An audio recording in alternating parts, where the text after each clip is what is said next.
మందుబాబులం మేం మందుబాబులం అన్న పాట మారిపోయింది. మందు రాష్ట్రం మాది మందు రాష్ట్రం అని కొత్త సాంగ్కు లిరిక్స్ వచ్చేసాయి. రాష్ట్రంలో మంచినీరు దొరకని గ్రామాలు ఉన్నాయేమో కానీ లిక్కర్ దొరకని విలేజ్ లేదంటే నమ్మరేమో. అందులోనూ కొత్త సంవత్సరం ఇంకేముంది, ఏకంగా 1000 కోట్లకు టార్గెట్ పెట్టుకున్నారు. తాగండి తాగి ఊగండి అంటూ స్పెషల్ పర్మిషన్స్ ఇచ్చి మరీ ఆంధ్రప్రదేశ్ను మధ్యాంధ్రప్రదేశ్గా మార్చేశారు.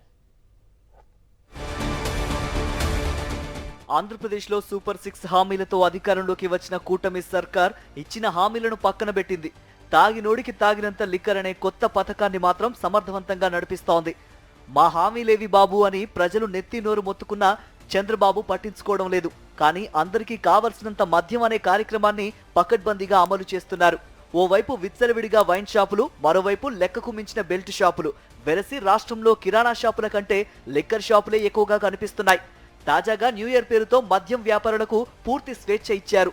అర్ధరాత్రి 12 గంటల వరకు వైన్ షాపులు, తెల్లవారుజాము 1 గంట వరకు బార్లకు అనుమతిచ్చారు.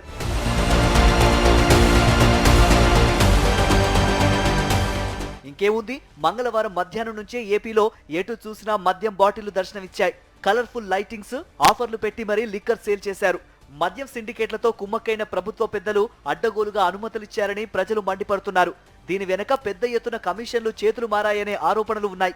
చంద్రబాబు ముఖ్యమంత్రి అయిన తర్వాత కొత్త మద్యం పాలసీని తెచ్చారు.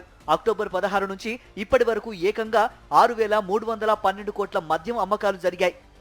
26,78,547 కేసుల బీర్లు, 83,74,116 కేసుల లిక్కర్ అమ్మకాలు జరిగాయి.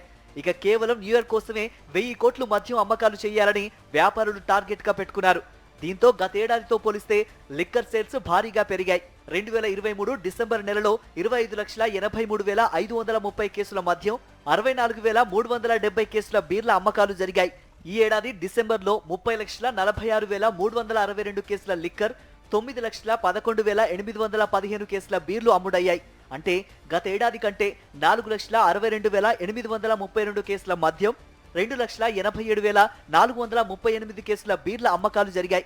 ప్రజల ఆరోగ్యాన్ని దృష్టిలో పెట్టుకుని గత జగన్ ప్రభుత్వం మద్యంపై పరిమితులు పెట్టింది. కానీ చంద్రబాబు వచ్చాక ఆ మద్యం పరిమితులను ఎత్తివేశారు. అడ్డగోలుగా తాగినోడికి తాగినంత మద్యం దొరికేలా చేశారు.